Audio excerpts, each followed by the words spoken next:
गांव में शिवम नाम का एक दूध वाला रहता था। उसके पास 2 भैंसें थी। वो हर सुबह उनका दूध निकालता और पूरे गांव में घूमकर बेचा करता था। शिवम का रोजाना का एक नियम था। दूध बेचने के बाद उसके पास जो भी दूध बचता था उसे शिवम रास्ते में शिव जी के मंदिर में शिवलिंग पर चढ़ा देता था। उसका दोस्त मंगल रोजाना उसे ऐसा करते देखता था। एक दिन, शिवम, तू इतनी मेहनत से पूरे गांव में दूध बेचता है और जो दूध बच जाता है उसे तू शिव मंदिर में चढ़ा देता है। बाकी लोग तो शिवलिंग पर थोड़े से दूध में पानी मिलाकर चढ़ाते हैं। तू भी ऐसा किया कर और बाकी बचे दूध को इकट्ठा करके उसकी दही और घी बनाकर बाजार में बेच दिया कर। इससे तेरी दुगनी कमाई होगी। मंगल, मैं भोलेनाथ को अपना पिता मानता हूँ, इसलिए उनकी भक्ति और सेवा करता हूँ। भोलेनाथ की कृपा से मेरी इतनी कमाई हो जाती है जिससे मैं खुश रहता हूँ। शिवम मंगल की बात पर ध्यान नहीं देता। वो नियम से ही रोजाना दूध चढ़ाने का कार्य करता रहता था। एक दिन मंदिर के पंडित जी ने शिवम से कहा, शिवम, तू हर दिन महादेव का दूध से अभिषेक करता है। तेरी क्या मनोकामना है जिसके लिए तू ये सब कर रहा है?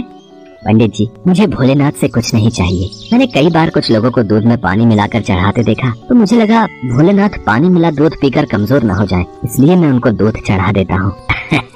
अच्छा, फिर ठीक है।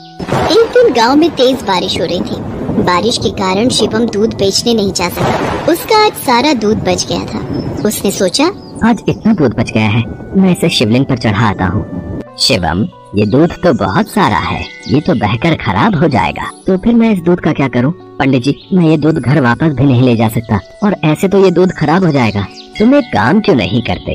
तुम इस सारे दूध की खीर बनाकर भोलेनाथ को भोग लगाकर गांव में खीर का प्रसाद बांट दो, इससे तुम्हें पुण्य मिलेगा।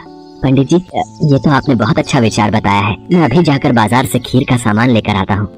शिवम को पंडित जी की बात अच्छी लगी और वो बाजार से खीर बनाने का सामान ले आया। शिवम ने खीर बनाकर भगवान शंकर को भोग लगाया और सारे गांव में खीर का प्रसाद बांटा। इधर कैलाश पर्वत पर भगवान भोलेनाथ के मुख पर खीर लगी देख माँ पार्वती उनसे बोली, ये तो जरूर भगवान कृष्ण की भेजी हुई कोई चमत्कारी गाय दिखाई पड़ती है, जैसे उनका कोई आशीर्वाद हो। देवी पार्वती, ये मेरा प्रिय भक्त शिवम है। इसकी निश्चल भक्ति ने मेरा मन जीत लिया है।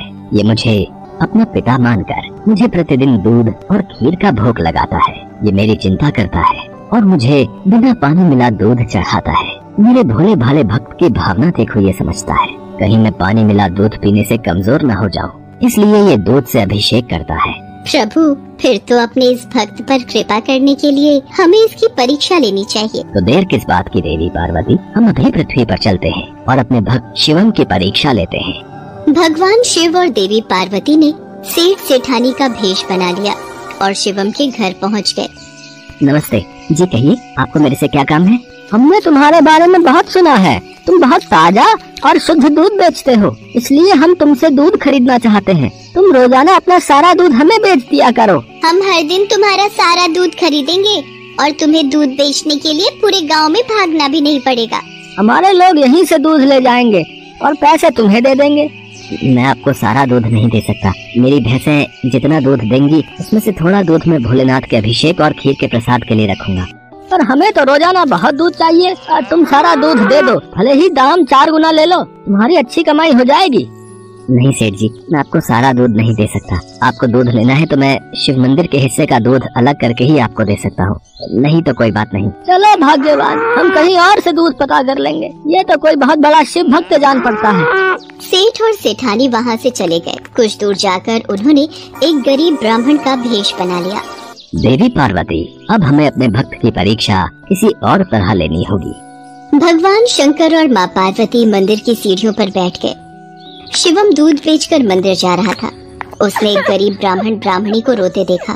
आप दोनों क्यों रो रहे हो? मुझे अपनी परेशानी बताओ, शायद मैं आप दोनों की सहायता कर सकूं। बेटा, हम दोनों कई दिनों से भूखे हैं, हमारे पास खाने को कुछ नहीं है। आप परेशान मत होइए, मेरे पास कुछ दूध बचा हुआ है और एक डिब्बे में ये खीर है। आप ये दूध पी लो और ये खीर खा लो, इससे आपका थोड़ा पेट भर जाएगा। भगवान शंकर तुम्हारा भला करें बेटा, आज तुमने हमें ये दूध और खीर खिलाकर तृप्त कर दिया। यदि मैं आपको भूखा छोड़कर भगवान भोलेनाथ को ये दूध और खीर का भोग लगाता तो वो भी इसे ग्रहण नहीं करते, क्योंकि जिस तरह से मैं उन्हें अपना पिता मानता हूँ तो वो भी तो आपके पिता हैं। तो मैं उनकी संतान को भूखा कैसे रख सकता था, इसलिए मैंने ये दूध और खीर आपको दिया। पर पर बेटा, ये प्रसाद और दूध तो तुम भगवान भोलेनाथ के लिए लाए थे, तुमने हमें दे दिया। तुमने हमारे लिए अपना नियम क्यों तोड़ दिया? शिवम की भोली भाली और पवित्र बातों को सुनकर भगवान शंकर और देवी पार्वती अपने असली रूप में आ जाते हैं। उन्हें देखकर शिवम उनके चरणों में गिर जाता है। शिवम, मैं तुम्हारी सच्ची भक्ति से बहुत प्रसन्न हूँ।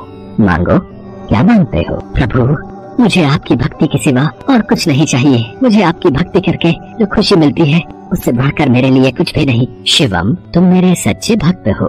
आज के बाद तुम्हारे जीवन में कोई दुख नहीं रहेगा। मेरा आशीर्वाद सदैव तुम्हारे साथ रहेगा।